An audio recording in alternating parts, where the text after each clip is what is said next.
ملتان ایک ایسا شہر جو 2500 سال سے بھی زیادہ عرصے سے مسلسل آباد ہے، جو محض ایک شہر نہیں، تاریخ کی ایک لازوال داستان ہے، جو نام ہے رنگوں کا، خوبصورتی کا، محبت کا، ثقافت کا اور بہترین ذائقوں کا۔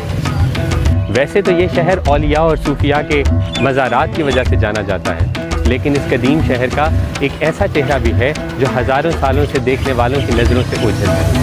آج ہم آپ کو لے چلیں گے ایک سفر پر، ملتان کے اندر چھپی ہوئی کہانیوں تک۔ تو چلیے تاریخ کے اس پردے کو ہٹاتے ہیں اور ملتان کو ایکسپلور کرتے ہیں۔ ملتان تک پہنچنے والے ہر قافلے نے اپنے نشان اس سرزمین پر چھوڑے۔ آرینز، گریکس، عربز، مغل، سکھ اور برٹش، یہ سب یہاں تک پہنچے، کچھ ملتان کو جیتنے اور کچھ ملتان سے جیتنے۔ کچھ تاریخ دان کہتے ہیں کہ ملتان انڈس ویلی سویلائزیشن کا حصہ تھا، جبکہ کچھ کا ماننا ہے کہ یہ سلک روڈ کا ایک بہت اہم تجارتی مرکز تھا۔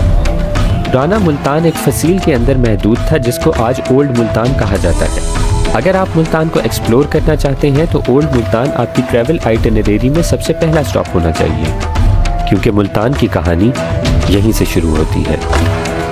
ملتان فورٹ، جسے قلعہ کونا قاسم باغ کہتے ہیں، ایک ایسے قدیم و عظیم شاہکار کا نام ہے جو ملتان کے مرکز میں واقع ہے۔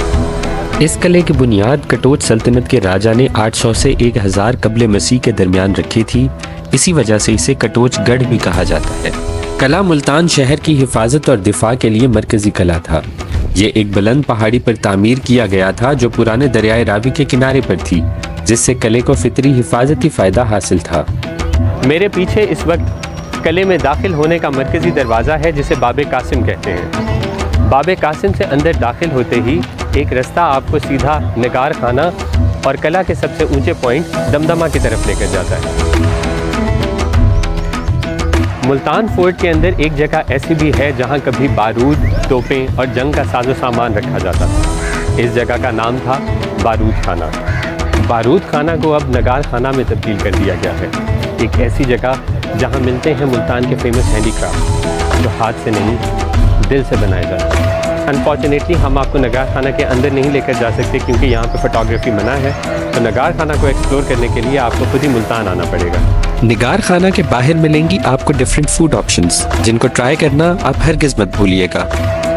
اب ہم آپ کو لے کر چلیں گے ملتان فورٹ میں موجود دمدمہ آرٹ گیلری کی طرف۔ اس آرٹ گیلری میں ملتان کے مختلف تاریخی ادوار کو تصویروں کی شکل میں محفوظ کیا گیا ہے۔ ملتان فورٹ کے اندر ایک ایسی یادگار بھی ہے جو برٹش فورسز کے ہاتھوں ہمیں قلعے کی تباہی کی یاد دلاتی ہے۔ اس وقت میرے پیچھے دیکھ رہے ہیں آپ وینس ایگنیو مونیومنٹ۔ لیفٹیننٹ الیگزینڈر وینس ایگنیو ایک برٹش پولیٹیکل آفیسر تھا جس کو سکھ گورنر ساون مل سے انتقال اختیار کے لیے دلی سے ملتان بھیجا گیا تھا۔ وینس ایگنیو کو ساون مل کے حکم پر قتل کر دیا گیا۔ اس واقعے نے سیکنڈ اینگلو سکھ وار کو جنم دیا، جس کا انجام ملتان پر برٹش قبضے اور قلعے کی تباہی پر ہوا۔ ملتان فورٹ سے نکلتے ہی کچھ دور ملتان شہر کی فصیل کے آثار نظر آتے ہیں جسے سٹی وال آف ملتان بھی کہا جاتا تھا۔ یہ وہ دیوار ہے جو کسی وقت گھوم کر پورے شہر کو پروٹیکٹ کرتی تھی۔ یہ دیوار صرف اینٹ اور پتھروں کا ایک سلسلہ نہیں تھی، یہ ملتان کے خلاف ہر حملے کا پہلا جواب تھی، ڈیفنس کا پہلا حصہ اور شہر کا سب سے سائلنٹ ہیرو۔ آج بھی اس دیوار کے کچھ حصے باقی ہیں اور انہیں دیکھ کر اندازہ ہوتا ہے کہ کسی وقت ملتان کس طرح ایک فورٹریس سٹی ہوا کرتا تھا۔ ملتان فورٹ کے سب سے اونچے پوائنٹ پر ایک سٹرکچر ہے جسے دمدمہ کہا جاتا ہے۔ جب آپ اس اونچے مقام پر کھڑے ہوتے ہیں تو ایک پرسکون سی ہوا آپ کو چھو کر گزرتی ہے۔ یہاں سے پورا اولڈ ملتان آپ کو نظر آتا ہے، مسجد کے گنبد، بازاروں کا شور اور دور تک پھیلا ہوا شہر کا لینڈسکیپ۔ سٹی وال آف ملتان کے باہر ملے گی آپ کو دہی پھلکی، ایک ایسا اسٹریٹ فوڈ سنیک جس کو کھانے کے لیے آپ کو ملتان ہی آنا پڑے گا۔ بیسن کی بنی فلفی پھلکیوں کے اوپر ٹھنڈے دہی، چٹنی اور سپائسز کی بوچھاڑ کی جاتی ہے جو اس سنیک کو کافی لائٹ اور ریفریشنگ بنا دیتی ہے۔ ملتان شہر کی فصیل کے اندر 6 دروازے ہیں جس میں دلی گیٹ، بوہڑ گیٹ اور حرم گیٹ سب سے نمایاں ہے۔ بوہڑ گیٹ ملتان کے دل کی دھڑکنوں تک لے کے جانے والا رستہ ہے۔